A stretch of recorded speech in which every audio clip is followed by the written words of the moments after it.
안녕하세요. 영국 점성학 강성원입니다. 얼마 전 영국 시사주간지 이코노미스트에서 대한민국 대통령을 최소한의 정치적 스킬을 갖추지 못한 아마추어라고 표현했습니다.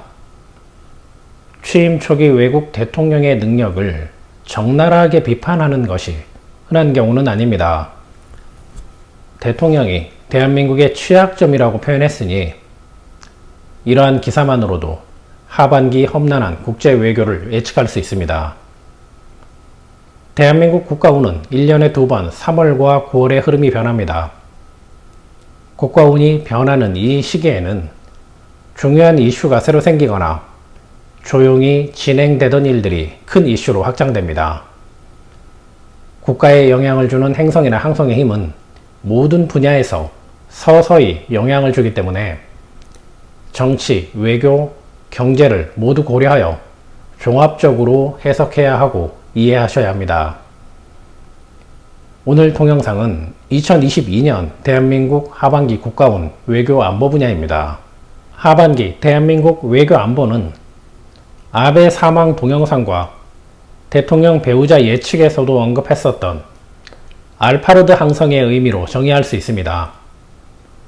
알파르드 항성은 국가운 차트에 존재한다는 것만으로도 큰 위험이라는 뜻이 있는데 9번, 10번 하우스와 연결되면서 국가 간 커뮤니케이션의 위험이라는 의미가 더해졌고 토성의 공격까지 받게 되어 부정적 의미는 더욱 강해지고 있습니다.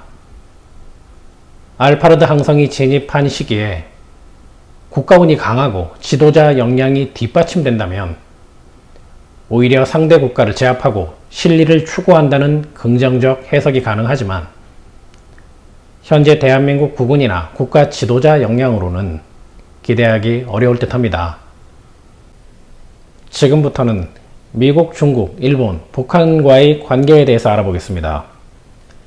미국과의 관계는 5번 하우스, 목성, 고래자리 의미가 중요합니다.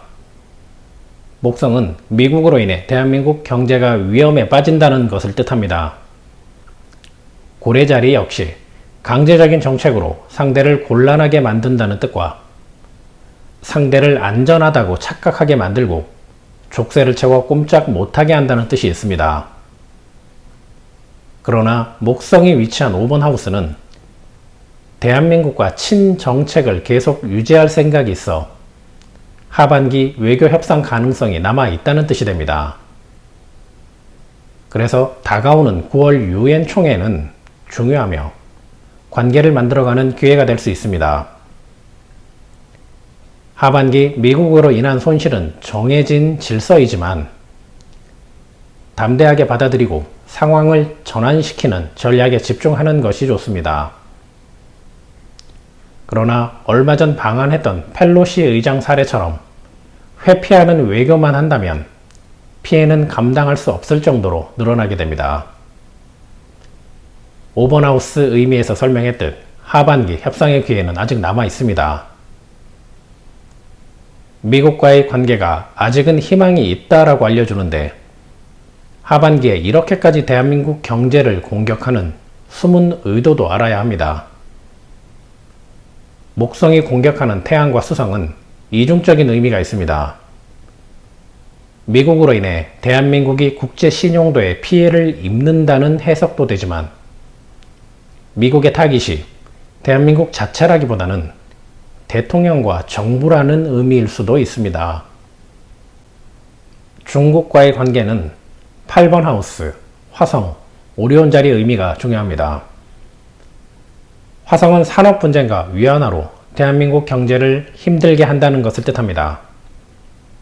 미국과는 다르게 화성이 위치한 8번 하우스는 희망은 없고 오로지 분쟁만 있음을 뜻합니다. 대한민국이 어떠한 노선을 결정하든 혹은 중국에 도움이 되는 외교 정책을 제안하여도 대한민국을 압박하려 한다는 것을 알 수 있습니다. 이처럼 중국이 극단적인 압박을 진행하려는 숨은 의도는 아래에서 설명할 화성과 트라인 구조를 이루는 행성들에서 유추해 볼 수 있습니다. 교통수단을 의미하는 토성과 운송수단 관련된 협상을 뜻하는 수성, 우호국가를 의미하는 11번 하우스, 수출을 뜻하는 포르투나, 이를 종합하면 대한민국을 끌어들여 전기차 시장을 변화시키려 한다는 것을 알 수 있습니다. 세계 전기차 시장의 패권을 가지려는 중국은 러시아와 협력 관계를 이용한 유럽 시장 점유와 중국 내수 시장이라는 성배를 대한민국에게 제안하겠지만 오히려 대한민국에는 독이 든 성배와 같을 수 있습니다. 특히 중국을 의미하는 화성이 8번 하우스에서 리겔 항성을 만나게 되면 기계, 제조, 기술 관련 특허를 도둑 만든다는 의미가 되니 주의해야 합니다. 하반기는 국가 정책들이 국제적 명분에 의해 수시로 변경되고 중국의 의도도 순수하지 않으니 공산당 서열 3위 리잔수 상무위원장 방문 등의 중국 제안에 흔들리지 말고 오히려 거절하는 외교만이 미래를 기약할 수 있습니다.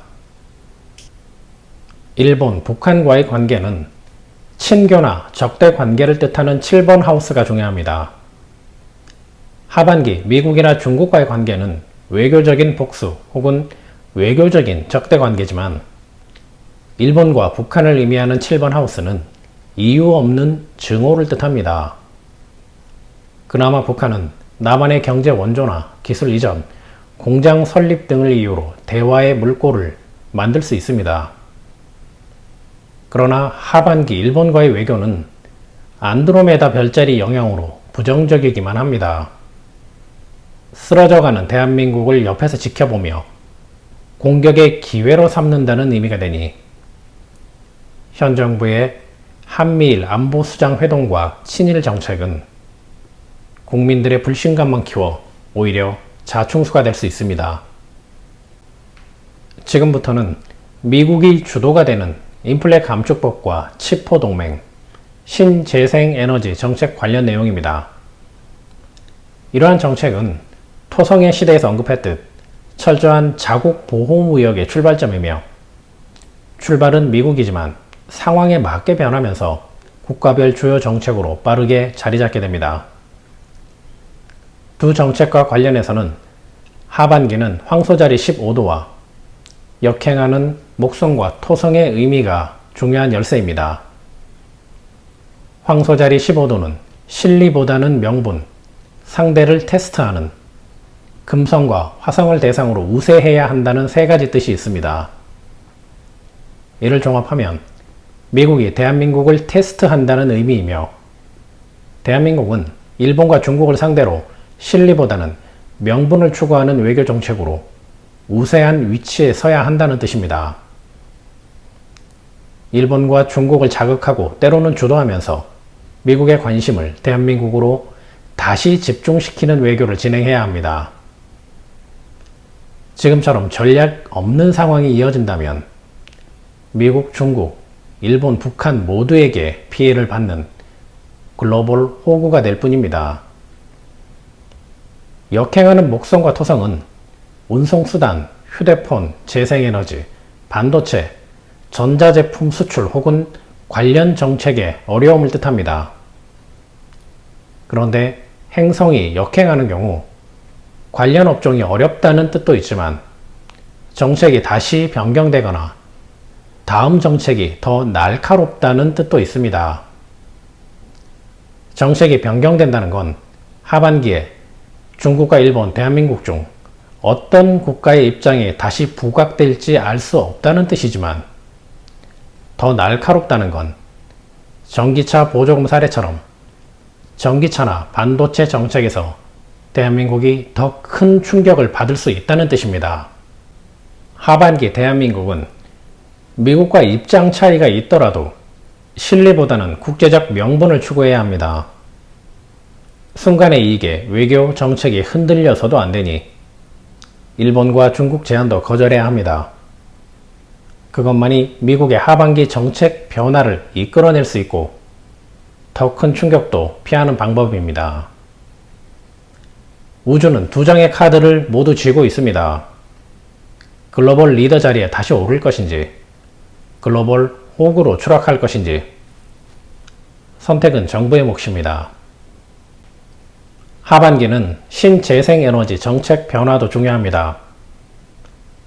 1년 전부터 태양계의 비밀과 토성의 시대를 비롯해 많은 동영상에서 에너지 전쟁으로 인해 리사이클, 즉 재생에너지가 부각되고 중요한 정책이 될 것이라고 예측했었습니다. 현재 바이든 대통령은 이러한 정책을 통해 관련 종목 주가 상승과 더불어 지지율도 상승했지만 현 정부는 신재생에너지 예산을 오히려 삭감하고 있습니다. 2달 전 나토 기구와 브릭스를 비교하면서 식량과 재생에너지의 무기화가 외교의 중요한 키포인트라고 언급했습니다. 토성의 시대의 신재생에너지는 경제 분야가 아니라 외교이며 국제적 명분입니다. 국제적 명분은 추락하는 대한민국의 기회가 될 수도 있습니다. 감사합니다. 영국 점성학이었습니다.